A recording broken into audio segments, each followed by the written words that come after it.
अस्सलाम वालेकुम व्यूअर्स, कैसे हैं आप? उम्मीद है आप सब खैरियत से होंगे। मेरा नाम खादिम हुसैन है। मेरा ताल्लुक ग्रामीण यूनिवर्स प्राइवेट लिमिटेड से है। हम बेसिकली एक टर्न की सोल्यूशन बेस्ड कंपनी है। हम पूरे प्रोजेक्ट सोलर के करते हैं।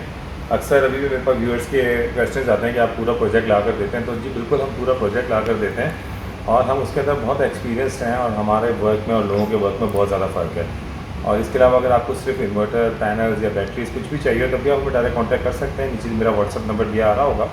और प्लीज़ कोशिश करें कि ये चैनल आप लोगों के लिए, आप लोगों को अवेयरनेस देने के लिए कि सोलर किस तरह लगना चाहिए, कौन से पैनल ज़्यादा अच्छे हैं, कौन सा इन्वर्टर इस वक्त ज़्यादा अच्छा है, कौन से इन्वर्टर में क्या फ़ीचर्स हैं। और कभी आप इन्वर्टर ख़रीदते हैं तो आपसे सेटिंग्स नहीं होती, तो आप मेरे चैनल को देख के वो सारी सेटिंग्स कर सकते हैं, अपने इन्वर्टर को खुद समझ सकते हैं कि वो आपसे क्या चाहता है और आप उससे क्या चाहते हैं। तो व्यूअर्स, मैं आपको बताता चलूँ कि आप जितने अपने दोस्तों को बोलेंगे चैनल सब्सक्राइब करने का, उतना ही मेरा हौसला बढ़ेगा। मैं और वीडियो आपके लिए बना के दूँगा, क्योंकि ये चैनल सिर्फ आप लोगों के लिए है। अच्छा, कुछ लोगों को मैं बताता चलूँ कि मैं डायरेक्ट लाइव कॉल्स नहीं लेता। आपकी जो भी कोई प्रॉब्लम है, जो भी क्वेरी, आप मुझे व्हाट्सएप पे मैसेज कर दें, मैं उसका 24 आवर्स में कोशिश करके आपको जवाब दे दूँगा। और कुछ जो क्वेश्चन एंड आंसर्स होते हैं टेक्निकल, उनके लिए आप थोड़ा वेट किया करें, क्योंकि मेरी जो नेक्स्ट वीडियो आएगी वो हर हफ्ते क्वेश्चन आंसर्स की वीडियो आती है, तो उसमें उसका रिप्लाई कर दिया करूँगा। तो व्यूअर्स, मैं आपको बताऊँ, इन्वर्स ने नए मॉडल्स लॉन्च किए हैं 2020 के एरोक्स सीरीज़, जिसमें 1.2, 2.2, 3.2, 5.2 है। अल्हम्दुलिल्लाह स्टॉक आ चुका है। आप में से किसी को भी वो स्टॉक चाहिए तो वो हमें कॉल करके अपना ऑर्डर बुक करा सकता है, हमसे आके परचेज़ कर सकता है। तो आइए मैं आपको स्टॉक भी दिखाता हूँ। मेरे पास स्टॉक आ चुका है।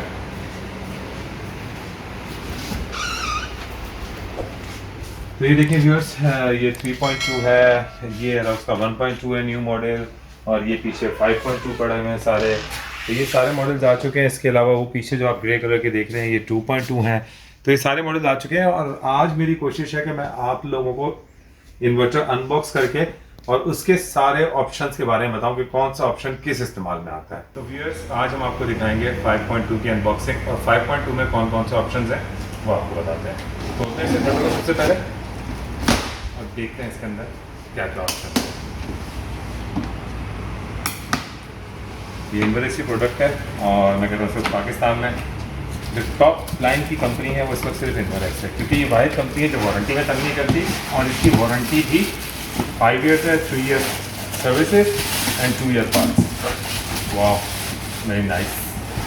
इस दफ़ा इन्वर्स लगता है कलर चूजिंग बहुत अच्छी की है।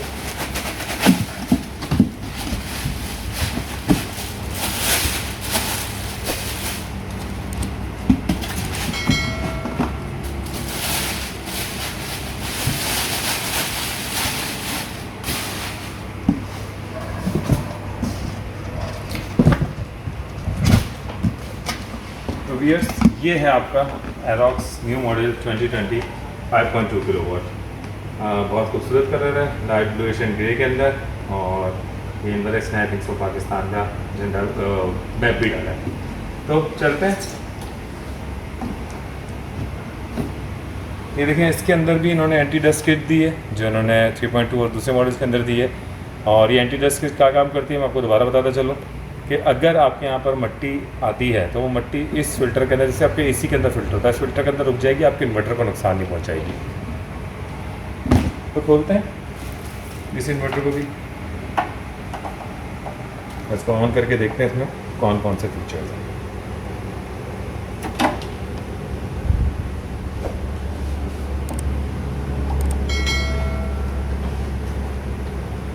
अच्छा व्यूअर्स, कभी भी आप इन्वर्स से प्रोडक्ट खरीदेंगे ना, मैं आपको बताता चलूँ, इसके अंदर जो बॉक्स के अंदर से निकलेगा वो एक अदद इसकी सीडी निकलेगी वॉश पावर, जो आप लैपटॉप से कनेक्ट करके इसके साथ देख सकते हैं कि आपके इस वक्त इन्वर्टर की क्या पोजीशन है, कितनी जनरेशन कर रहा है। एक इसकी यूज़र मैनुअल निकलेगी और एक ये इन्वर्स कंपनी का वारंटी कार्ड निकलेगा। ये चीज़ें आपने लाजमी देखनी है और वारंटी कार्ड अपने प्रॉपर फिल करा के लेना है। जिससे भी आप लेंगे तो उससे उसकी स्टैम्प एंड हर चीज़ आपने फिल करवानी है। इसको खोल दें। इसके अंदर भी उसी तरह कनेक्शन है जिस तरह 3.2 और 5.2 के अंदर है, 3.2 के अंदर है। सो ये आपकी एसी इनपुट है, लाइन न्यूट्रल एसी इनपुट, और output line neutral and earth. इसमें अर्थ आउटपुट का भी दिया हुआ है, इनपुट का भी दिया हुआ है। तो फ़िलहाल हम इसके अंदर सिर्फ इलेक्ट्रिसिटी देते हैं, क्योंकि सिंगल सोर्स पे ऑन हो जाता है। जस्ट आप लोगों को दिखाने के लिए कि कौन कौन सा ऑप्शन किस काम आता है।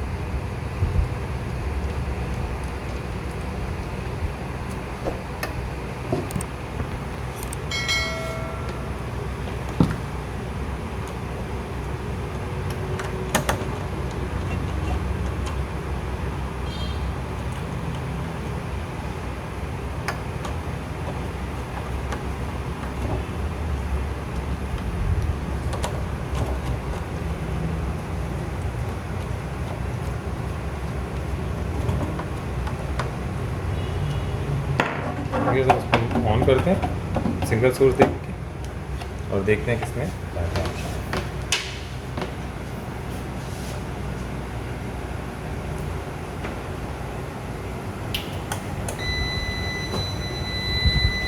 तो व्यूअर्स ये ऑन हो गया। अच्छा मैं आपको बताऊँ, आज मैं आपको जो समझाऊंगा वो यूज़र मैनुअल से समझाऊंगा, क्योंकि मेरे ख्याल में बहुत सारे यूज़र्स को यूज़र मैनुअल सही तरह पढ़ना नहीं आती, तो बेचारे ऑप्शन समझ नहीं पाते। तो मैं स्टार्ट करता हूँ इसके जो ऑप्शन है वहाँ से। देखें यूज़र्स, सबसे पहले आपने इसका प्रोग्राम दबाया, प्रोग्राम आप दबा के रखेंगे, ये जो एरो का निशान है ये प्रोग्राम पे चला जाएगा। अब आप 1 नंबर देखें, 1 नंबर में USB, आप यहाँ देख सकते हैं 1 नंबर पे क्या मूड है, USB, SUB and SBU। It means के SUB का मतलब जिस पे दिया हुआ USB, इट मीन्स के पहले यूटिलिटी, फिर सोलर, फिर बैटरी। इन्वर्टर की प्रायोरिटीज़ ये होंगी। अगर आप चाहते हैं कि दिन भर सोलर चले, ये बिजली चले, जब लाइट जाए और सोलर मिक्सिंग करे, और जब लाइट जाए तो ये बैटरी पे जाए, तो आप USB रखेंगे। अगर आप चाहते हैं कि नहीं जी पहले मेरा सोलर चले, जो कि अक्सर यूज़र चाहते ही यही हैं कि पहले मेरा सोलर चले, तो आप इसको कर देंगे SUB, यानी सोलर यूटिलिटी बैटरी। आप चाहते हैं कि मेरी बैटरीज जो हैं वो भी शाम के टाइम पे यूटिलाइज़ हो ताकि मैं ज़्यादा एनर्जी सेव कर सकूं, तो आप इसको SBU कर देंगे, that is solar then battery then utility. अगले ऑप्शन पे चलते हैं। यहाँ पर आप चार्जिंग सेलेक्ट कर सकते हैं इसकी, कि मैक्सिमम चार्ज आप अपनी बैटरी को कितना देना चाहते हैं। सो इसको जो मैक्सिमम चार्ज है वो 80 एम्पेयर तक है, डिफ़ॉल्ट 60 होता है। आई थिंक सो कि आप 60 ही रखें। अगर आप कोई बड़े सेल्स यूज़ कर रहे हैं तो आप 80 एम्पेयर रख सकते हैं।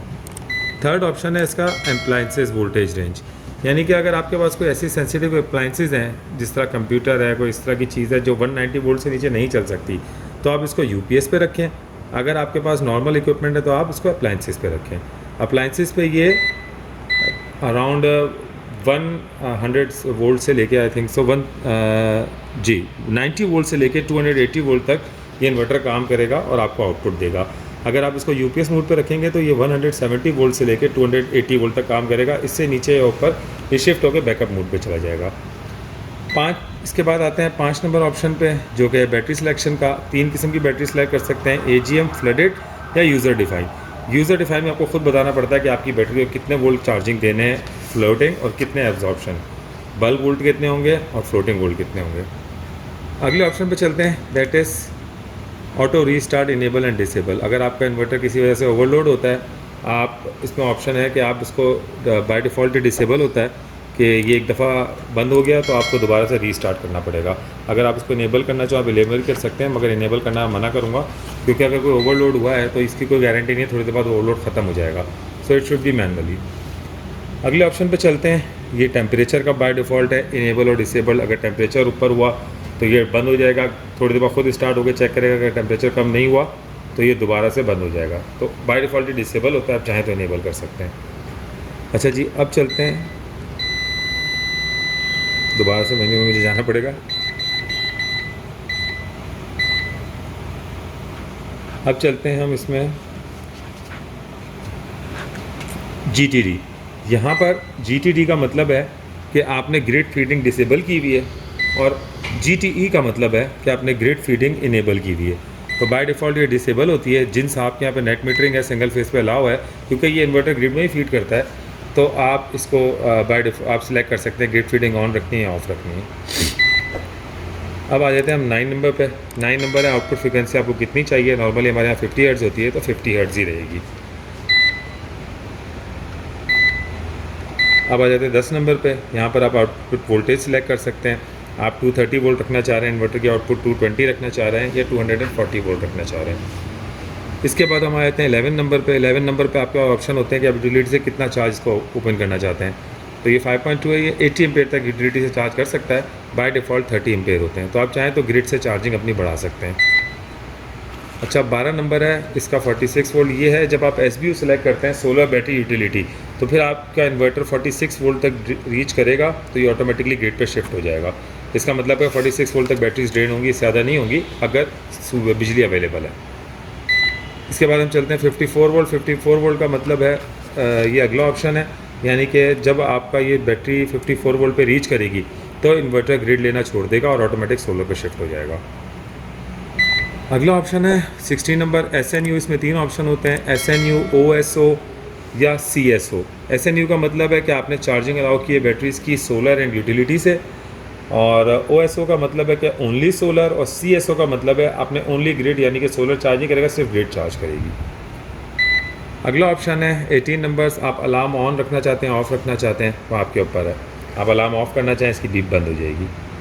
अब चलते हैं 19 नंबर पे। 19 नंबर जो है इसका वो है कि ऑटो रिटर्न टू स्क्रीन, यानी कि मैं ये ऑप्शन चेंज कर रहा हूँ ना, आप चाहते हैं कि नहीं वो जो ऑप्शन आपने देखा था, यानी कि आप जनरेशन पे आपने छोड़ा है या किसी पे भी छोड़ा है, लेट्स सपोज मैं आपको करके दिखाता हूँ। जिस तरह देखिए अब आप चेंज करके देख सकते हैं ना, आपने हर्ट्ज़ हैं या आपने देखा इनपुट कितनी आ रही है PV की, आपने जिस ऑप्शन पे छोड़ा है वहीं रहेगा। मगर बाय डिफ़ॉल्ट ये है कि आपने जिस ऑप्शन पे छोड़ा वहाँ पे नहीं रहेगा, ये होम स्क्रीन पे आ जाएगा। तो यहाँ से जो 11 नंबर की आपकी 19 नंबर की सेटिंग है वो इसी चीज़ की है।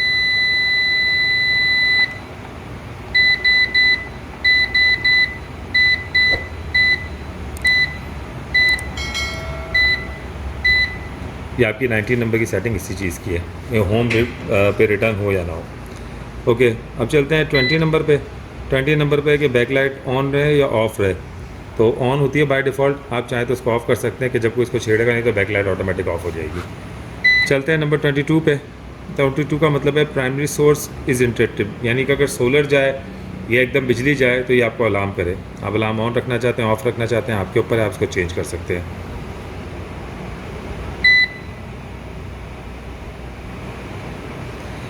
ये है बाय डिफ़ॉल्ट कि अगर कोई ओवरलोड होता है, एकदम इसके ऊपर सर्ज आता है, तो ये बाय डिफ़ॉल्ट जो है ओवरलोड को बाईपास कर दे या नहीं करे जब ये बैटरी मोड पे होता है।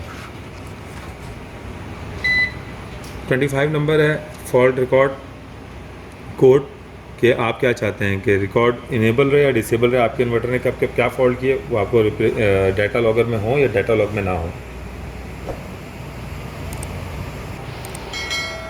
जी यूज़र्स, तो आज के लिए इतना बहुत है, और वैसे भी अगर मैं इसके बारे में बोलता जाऊँगा तो मेरे ख्याल में मुझे कोई 2-2.5 घंटे चाहिए। तो व्यूअर्स, मैं आपको कैटलॉग पढ़ने का तरीका सिखा रहा था, तो उम्मीद है आप यूज़र मैनुअल पढ़ के आप खुद अपने इन्वर्टर को समझ सकते हैं और जो भी आप चाहेंगे प्रोग्राम चेंज कर सकते हैं। और इंशाल्लाह ताला कोई आपको चीज़ समझ नहीं तो मुझे व्हाट्सएप पर मैसेज कर सकते हैं, मैं अपने क्वेश्चन आंसर्स उसका ज़रूर जवाब दूँगा। तो मेरे चैनल को ज़्यादा से ज़्यादा लाइक करें, सब्सक्राइब करें and stay tuned with us. अल्लाह हाफ़िज़।